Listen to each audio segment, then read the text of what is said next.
ओम अज्ञानतिमिरान्धस्य ज्ञानञ्जनशलाकया चक्षुरुन्मीलितं तस्मै श्री गुरुवे नमः।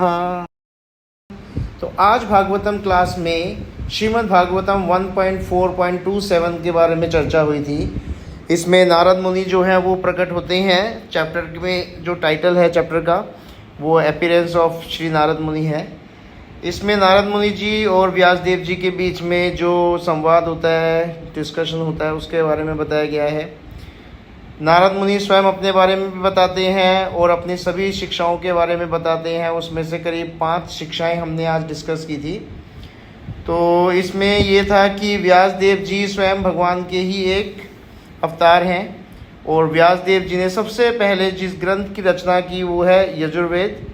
बाद में उन्होंने देखा कि कलयुग में जो मनुष्य है उनकी जो बुद्धि है, उनका उम्र सब कुछ कम है, तो वो इतने जल्दी एक ग्रंथ को नहीं समझ पाएंगे। तो उनकी सुविधा के लिए, ताकि मनुष्य ग्रंथों के पूरा अध्ययन कर सके, इसीलिए उन्होंने बाद में जाकर इस यजुर्वेद को 4 वेदों में डिवाइड कर दिया।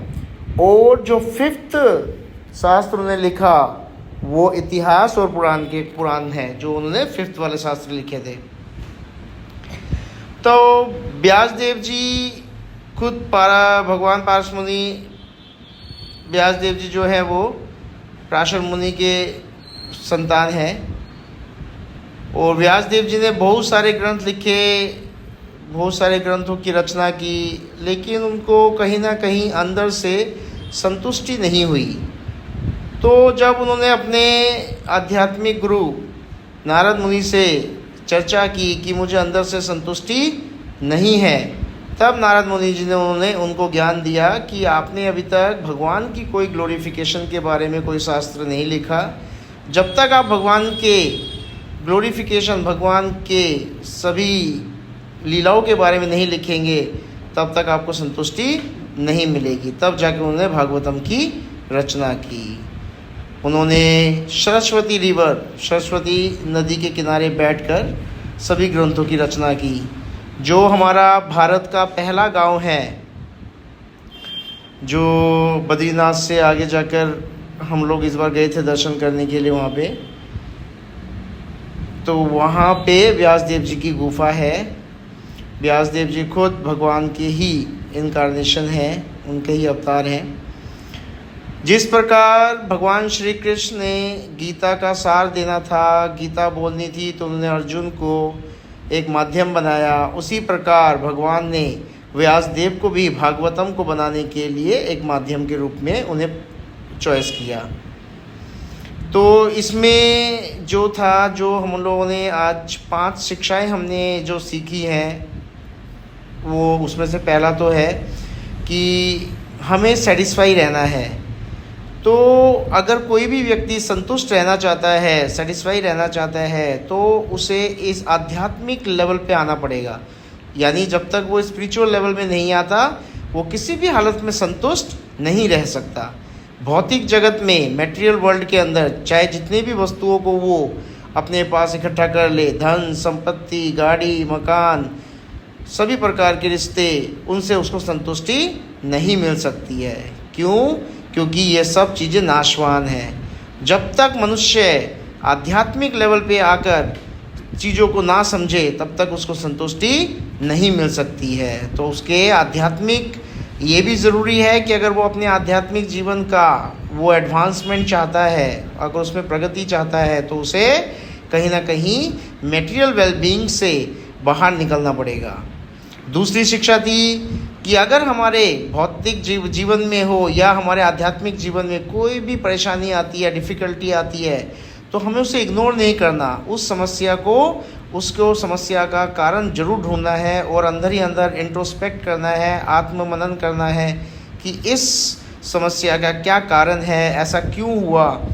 तो इसलिए इसमें चाणक्य पंडित जी का भी एक एग्जाम्पल आता है कि चाणक्य पंडित जी ने 3 चीज़ों के बारे में बोला था कि कभी भी मनुष्य को उसको इग्नोर नहीं करना चाहिए, जितनी जल्दी हो सकता है उसका हल निकाल ले। नंबर 1 डिजीज़ यानी रोग, नंबर 2 फायर यानी अग्नि, और नंबर 3 डेप्ट मतलब जो ऋण होता है तो इंसान को अगर कोई बीमारी होती है तो उसको इग्नोर नहीं करना चाहिए, वो जल्दी से जल्दी उसका हल निकालना चाहिए और उस बीमारी का समस्या को निजात पाना चाहिए। अगर कहीं आग की बात करें, कोई आग लगती है, कुछ होता है, तो जितने छोटे लेवल पे वो आग होती है उसको वहीं पर ही फटाफट ख़त्म कर देना चाहिए, नहीं तो वो कोई भयावह रूप भी ले सकता है।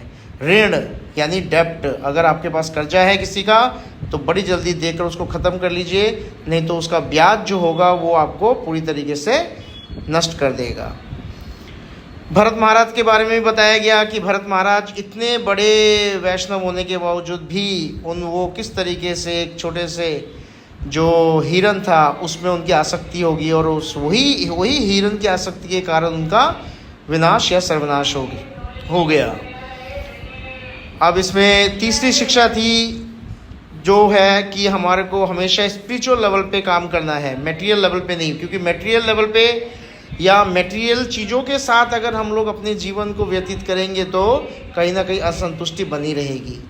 चौथी, हमें अपने गुरु के सामने, जब भी हम गुरु के सामने जाए तो बिल्कुल शून्य हो जाना चाहिए कि हमें कुछ नहीं आता, हमें गुरु के सामने बहुत हम्बली पेश आना चाहिए और जो भी कुछ वो बताते हैं उसको धारण कर लेना चाहिए।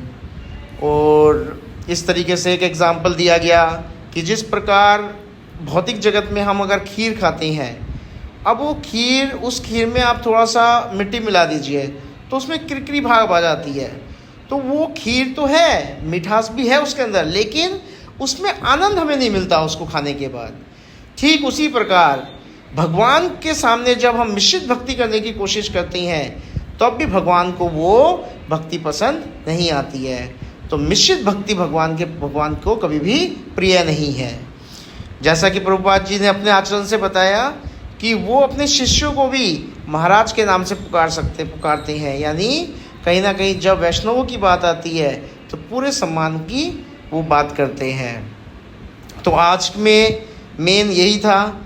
तो भागवतम के ऊपर जितना भी मैं समझ पाया मैंने थोड़ी सी चर्चा की ताकि मैं खुद इसमें और भी अच्छा समझ सकूं, मेरा ज्ञान थोड़ा सा इन टॉपिक के ऊपर थोड़ा सा और अच्छा बन पाए, तो इसीलिए मैंने ये ऑडियो जो है इसमें रिकॉर्ड की।